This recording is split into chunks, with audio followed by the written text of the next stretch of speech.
Hello student, आप chapter पढ़ रहे हैं principles of inheritance and variation और उसमें टॉपिक है म्यूटेशन। क्या है म्यूटेशन? म्यूटेशन क्या है? एक फिनोमेना है। क्या एक फिनोमेना जिसमें आपको क्या देखने मिलेगा? अल्टरेशन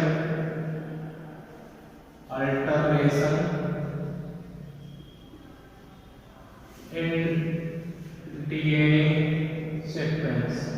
जो डीएनए सीक्वेंस है, ठीक है,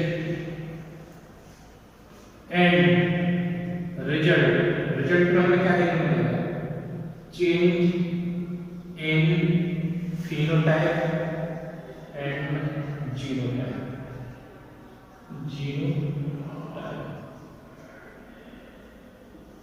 ठीक है। म्यूटेशन क्या है? Alteration in DNA sequence. Alteration मतलब चेंजेस किसमें? डीएनए सीक्वेंस में। जब डीएनए सीक्वेंस में चेंजेस होते हैं जिसकी वजह से क्या देखने मिलता है? चेंज देखने मिलता है, परिवर्तन देखने मिलता है, फिनोटाइप एंड जीनोटाइप। हमारी जो फिनोटाइप, हमारे जो कैरेक्टरिस्टिक है एक्सटर्नली जो हमें दिख रहे हैं, हमारी जो बॉडी स्ट्रक्चर है या हमारा एक्सटर्नल स्ट्रक्चर जो है, मॉर्फोलॉजिकल स्ट्रक्चर जो होती है, उसमें क्या होता है? परिवर्तन आने लगता है, जैसे फिनोटाइप होते हैं एक्सटर्नली हमें परिवर्तन, और हमारे जीन में भी परिवर्तन आ जाता है। किसमें आता है? जीन में भी परिवर्तन, जीनोटाइप, जेनेटिक मटेरियल में भी क्या आ जाता है? परिवर्तन आ जाता है। किसकी वजह से क्या बोलते हैं? म्यूटेशन। क्या बोलते हैं उसे? म्यूटेशन। म्यूटेशन याद रखोगे। म्यूटेशन क्या है? अल्टरेशन या चेंजेस इन डीएनए सीक्वेंस। ये कोई डीएनए सीक्वेंस है टी सी जी ए सी, ठीक है, जी सी जी, कोई भी मान लेते हैं ये डीएनए सीक्वेंस है। जब इस डीएनए सीक्वेंस में क्या जाता है? कोई ना कोई परिवर्तन आ जाए, ठीक है, उसे क्या बोलते हैं? म्यूटेशन। हो सकता है क्रोमोसोम में परिवर्तन आ जाए, इंक्रीज हो जाए, क्रोमोसोम डिक्रीज हो जाए, क्रोमोसोम नंबर बढ़ जाए, क्रोमोसोम नंबर घट जाए, जीन में परिवर्तन आ जाए। तो उस तरह के जो आते हैं उसे क्या बोलते हैं? म्यूटेशन। ये होता किस वजह से है? ये होता है म्यूटेशन की वजह से। म्यूटेशन क्या है? फैक्टर है। म्यूटेशन क्या है? फैक्टर। हो सकता है अल्ट्रावायलेट रेडिएशन। क्या होते हैं? फैक्टर होते हैं जो क्या करते हैं? हमारे डीएनए सीक्वेंस को अफेक्ट करते हैं, जेनेटिक मटेरियल को अफेक्टेड करते हैं, जिसकी वजह से क्या होता है? कोई ना कोई हमें डिसीज या डिसऑर्डर या कोई ना कोई प्रॉब्लम, ये सारी चीज़ें क्या हो जाती हैं? शो होने लगती हैं। किसकी वजह से? जब म्यूटेशन होता है। क्लियर है? मैंने बता दिया। हो सकता है फैक्टर जो होता है, जो म्यूटेशन बोल सकते हैं। क्या म्यूटेशन हो सकता है कि गामा रेज में आयनाइजिंग रेडिएशन हो सकती है, ठीक है, यूवी रेज हो सकती है, जिसकी वजह से क्या होता है? परिवर्तन आ जाता है, ठीक है, जिसकी वजह से आपने देखा है कैंसर में पढ़ते हैं। कैंसर में क्या था कि अल्ट्रावायलेट रेडिएशन है, ठीक है ना, गामा रेज ये जो होती है, एक्स रेज ये जो होती है अफेक्टेड कर जाती है, ठीक है ना, क्या कर जाते हैं? अफेक्ट कर जाते हैं, जिसकी वजह से क्या देखने को मिलता है? म्यूटेशन, ठीक है। इसके बाद म्यूटेशन जो होता है दो तरीके से होता है। कितने तरीके से? दो तरीके से। म्यूटेशन जो होता है मेन टू टाइप से होता है। एक जीन म्यूटेशन और दूसरा होता है, ये हो गया जीन म्यूटेशन, दूसरा होता है chromosomal mutation. Chromosomal mutation. Gene mutation जो होता है दो तरह से होता है। एक पॉइंट म्यूटेशन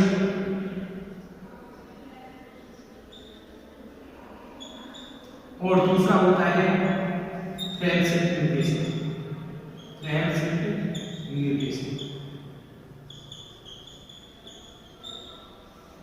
पॉइंट म्यूटेशन क्या है?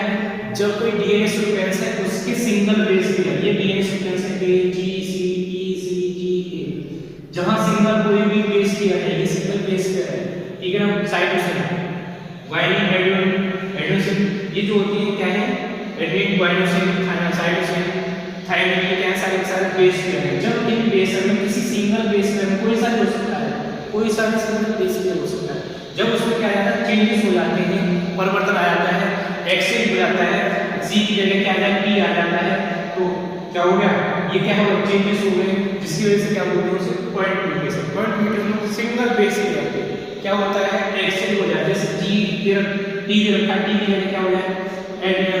टी हो जाए, मतलब टी की जगह क्या हो जाए? ए हो जाए। ये सब क्या है?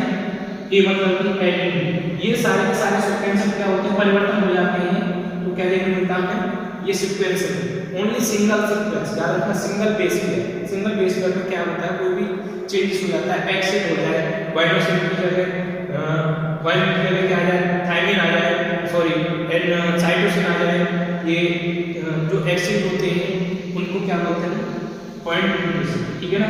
अब देखता है वाइनिंग है, अब उन्होंने वाइनिंग हो गया साइटोसिन, ठीक है, ये क्या है, सिंगल बेस पेयर चेंज हो गया, पॉइंट म्यूटेशन हो गया।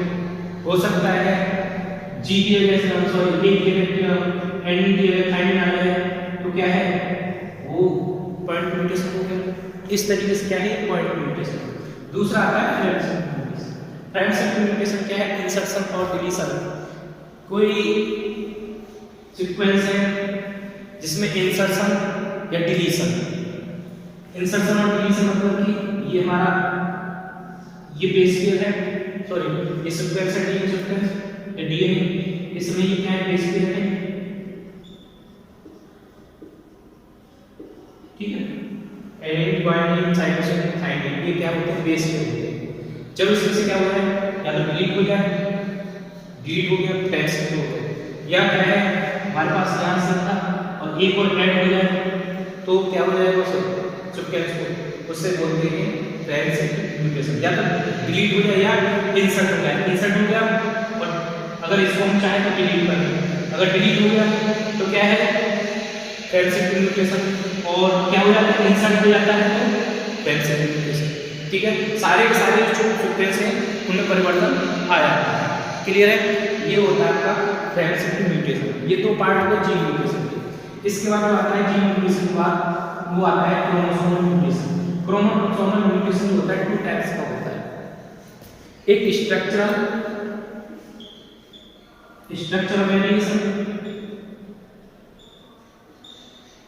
वेरिएशन क्रोमोसोमल वेरिएशन, और एक होता है न्यूमेरिकल।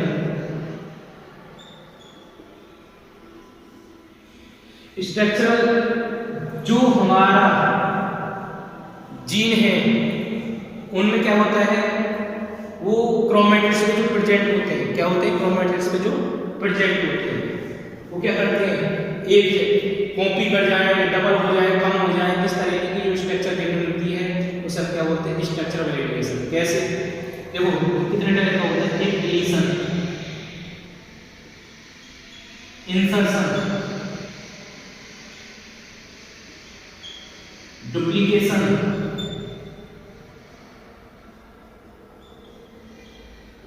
Inverse, translocation. ये क्या होते हैं, कॉमन ट्रांसलोकेशन, ये सब क्या है, स्ट्रक्चर। डिलीशन में क्या है, ये हमारे पास क्रोमैटिड है, ठीक है, और ये क्रोमोसोम है, इनमें क्या हो जाता है, जैसे कि हमारे पास ये मान लीजिए जीन है, ठीक है, जीन,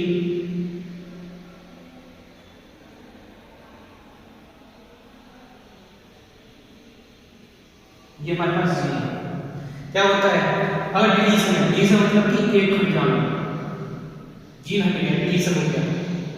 पूछ लिया था इंसर्शन, इंसर्शन में कोई ऐड होगा, कोई नया जीन ऐड हो गया, ठीक है, मान लीजिए क्यू ऐड हो गया, ठीक है, ये इंसर्शन है। डुप्लीकेशन, डबल हो जाना, जैसे ये बी जीन है, इसकी कॉपी हो रही है और हो रही है, डुप्लीकेशन हो गया, डबल हो गया।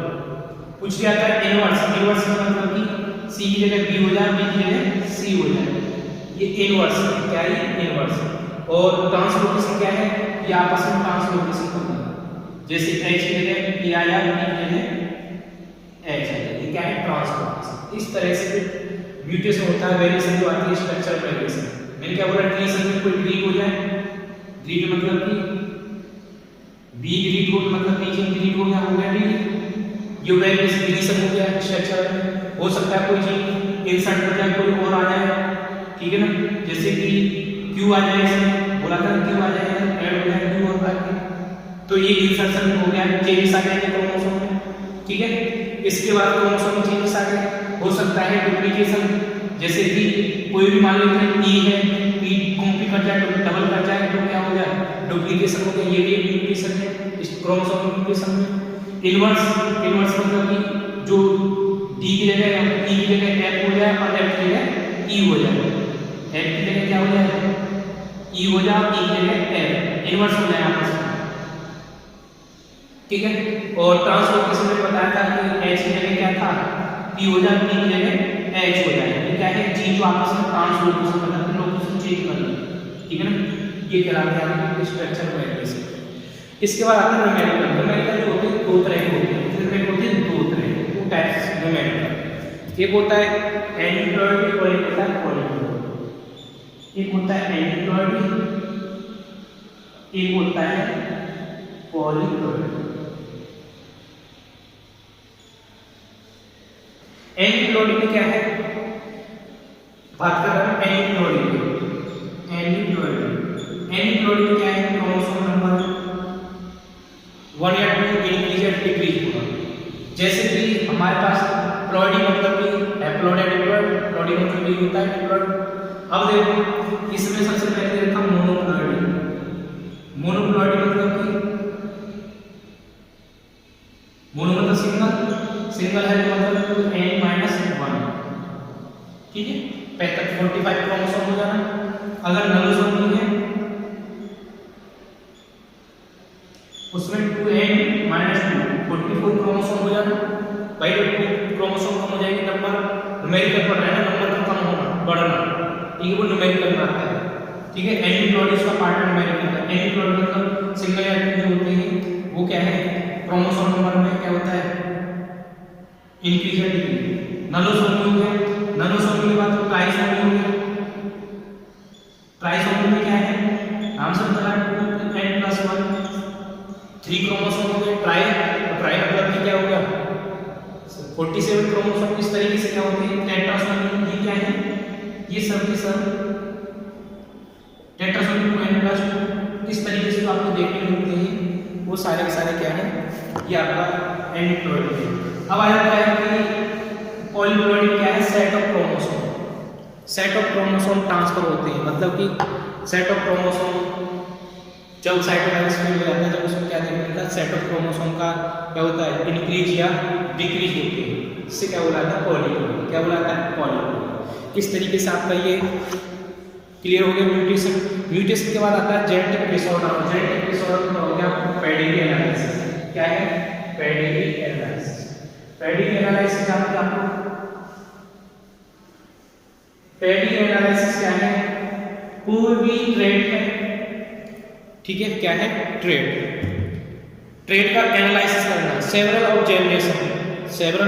जनरेशन, तो क्या बोलोगे analysis of trade off several generation तक, कुछ जनरेशन तक हम क्या करते हैं एनालिसिस करते हैं, किसको कैरेक्टर्स का या ट्रेड का ट्रेस करते हैं, एक ट्री बनाकर ट्रेस करते हैं, ठीक है। शो किया जाता है किसको कैरेक्टर्स को या ट्रेड को, ठीक है ना। और उसी को क्या बोलते हैं पेडिग्री एनालिसिस, ठीक है। एनालिसिस किया, किसको एनालिसिस किया ट्रेड को एनालिसिस किया। कैसे एनालिसिस किया जनरेशन टू जनरेशन एनालिसिस किया, एक जनरेशन से नेक्स्ट जनरेशन हो सकता है डिसऑर्डर हो, उस तरीके को क्या बोलते हैं पेडिग्री एनालिसिस। तो पेडिग्री एनालिसिस याद रखोगे, पेडिग्री एनालिसिस क्या है analysis of trait, pedigree analysis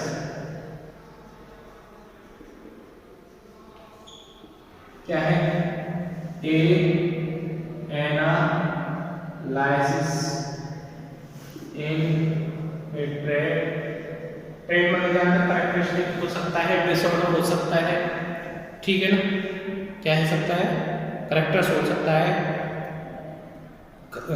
disorder हो सकता है। Analysis of trade in A several of generation. मैंने भी बताया था, क्या बताया था एनालिसिस होना किसका ट्रेड का of A several of generation. Several generation तक क्या है एनालिसिस होना, क्या एनालिसिस होना ट्रेड एनालिसिस होना। और ये रिप्रेजेंट किया जाता है किसके द्वारा किसी न किसी सिंबल के द्वारा जनरेशन ऑफ ए फैमिली, इसका ऑफ ए फैमिली, किसी फैमिली का सेवरल जनरेशन तक ट्रेड को एनालाइज करना, वो क्या है, पेडिग्री एनालिसिस, कॉल्ड टर्म है पेडिग्री एनालिसिस। ठीक है, पेडिग्री एनालिसिस समझ में आया, तो क्लियर है। ठीक है, पेडिग्री एनालिसिस ऑफ ट्रेड्स, जो कैरेक्टर से डिसऑर्डर हो सकता है, कैरेक्टर्स हो सकते हैं सेवरल ऑफ जनरेशन, उनको क्या करना है, एनालाइज करना है सेवरल जनरेशन, कुछ जनरेशन पीढ़ी दर पीढ़ी जनरेशन चली जाती है किसकी, किसी भी कोई फैमिली हो सकती है, किसी भी कोई भी फैमिली है उसकी सेवरल पीढ़ी जो होती है सेवरल जनरेशन तक उनके जो ट्रेड्स होते हैं उनको एनालाइज करना है, डिसऑर्डर एनालाइज करना, उसे क्या बोलते हैं, पेडिग्री एनालिसिस। क्लियर है। पेडिग्री एनालिसिस के जो भी हम एक ट्री या ट्रेस करके एक हम क्या करते हैं, सिंबल के द्वारा चार्ट बना लेते हैं, जिससे हम क्या करते हैं, उस सिंबल से रिप्रेजेंट करते हैं कि किस डिसऑर्डर में कौन डिसऑर्डर था, कौन अफेक्टेड था, कौन अफेक्टेड नहीं था। इसके कुछ सिंबल हैं, जैसे कि दे रखा है, ये किसके लिए रिप्रेजेंट करता है, मेल के लिए रिप्रेजेंट करता है, ये किसके लिए रिप्रेजेंट करता है, ये फीमेल के लिए रिप्रेजेंट करता है। अगर ये जो होता है, अगर हम इसे क्या कर लेते हैं, ये आपको क्या है, डार्क दिखाई दे रहा है, तो उसे क्या करते हैं, अफेक्टेड। ये तो हो गया नॉर्मल, नॉर्मल या कैरियर के लिए यूज करते हैं, कैरियर के लिए। ठीक है, और ये हमारा क्या है, नॉर्मल या कैरियर। ये जो होते हैं मेल है, तो उसे क्या करेंगे, जब इसको डार्क कर दिया जाता है, उससे क्या हो जाता है, अफेक्टेड, अफेक्टेड के लिए यूज करते हैं। अगर ये जो होता है डार्क है, तो ये क्या है, फीमेल अफेक्टेड, क्या है, फीमेल अफेक्टेड। ठीक है, अगर इन दोनों की क्या होगी, इस तरीके से मेरे लाइन कर देते हैं, इसे बुलाते हैं मीटिंग, उन दोनों की बीच में क्या होगी, मीटिंग होगी।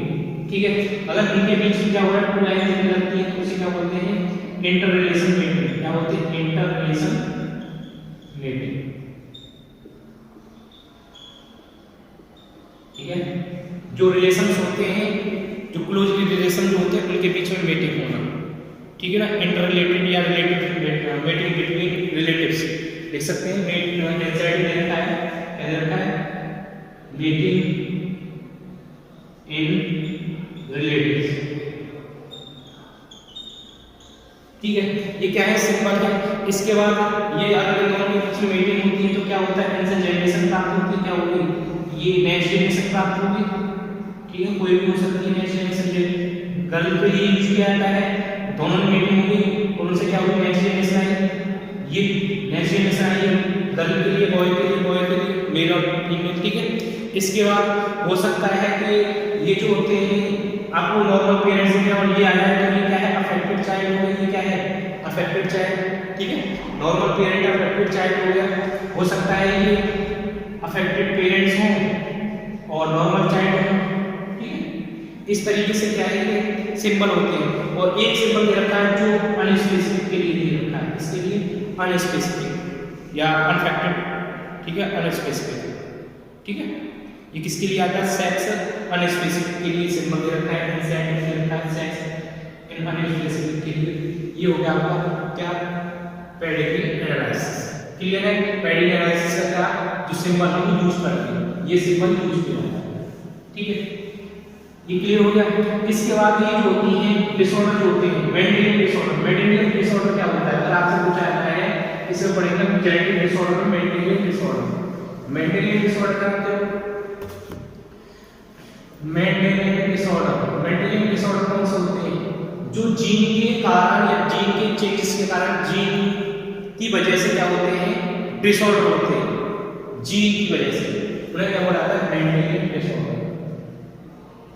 ठीक है ना, किसकी वजह से, जीन की वजह से, किसकी वजह से, जीन की वजह से जो परिवर्तन आ जाते हैं, उसे बोला जाता है मेंडेलियन डिसऑर्डर। ठीक है, सिंगल जीन की वजह से हो सकता है। ठीक है, वही क्या होता है, जीन जो होता है, जनरेशन टू जनरेशन क्या होता है, वो ट्रांसफर होता रहता है, जनरेशन टू जनरेशन कैरी होता रहता है। जीन जो होता है, वो जीन की वजह से जनरेशन टू जनरेशन कैरी हो रहा है, उसकी वजह से कोई डिसऑर्डर आ जाता है, वो जनरेशन टू जनरेशन कोई जीन कैरी हो रहा है, हमारे पेरेंट्स से हमने आया, हमें से हुआ है, और जिसकी वजह से कोई ना कोई डिसऑर्डर हो रहा है, वो क्या है, मेंडेलियन डिसऑर्डर। ठीक है, मेंडेलियन डिसऑर्डर जो होते हैं कुछ टाइप के होते हैं, जैसे कि बोल सकते हैं नंबर 1 ऑटोसोमल डोमिनेंट।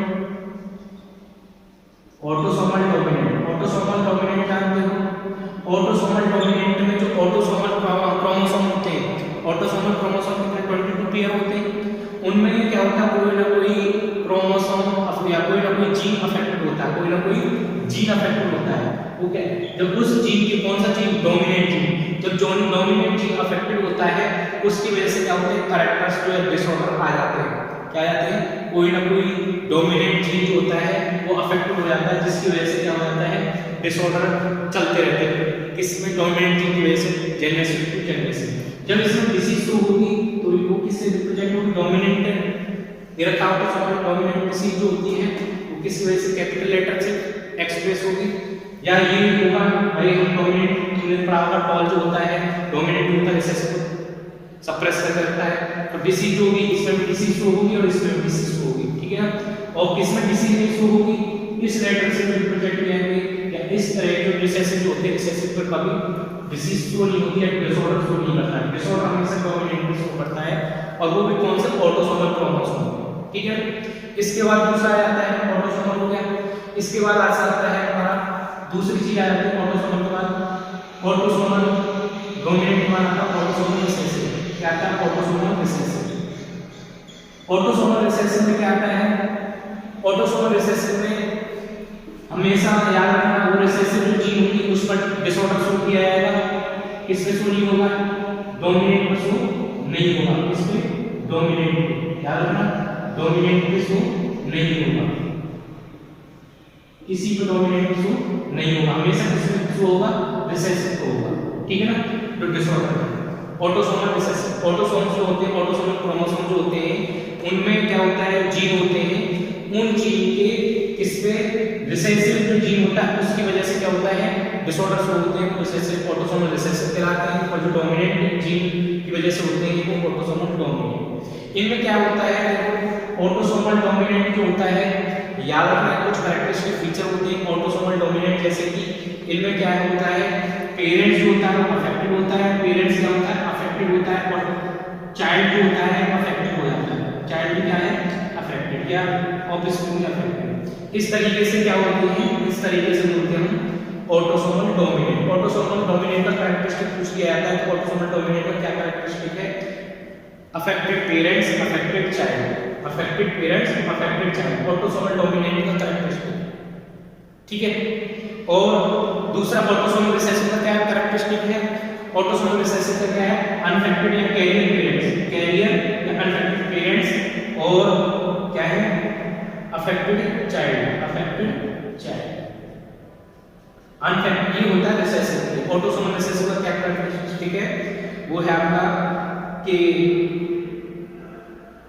पेरेंट जो होते हैं वो क्या होते हैं अनअफेक्टेड या कैरियर होते हैं, और उनके जो चाइल्ड होते हैं क्या है अफेक्टेड होते हैं।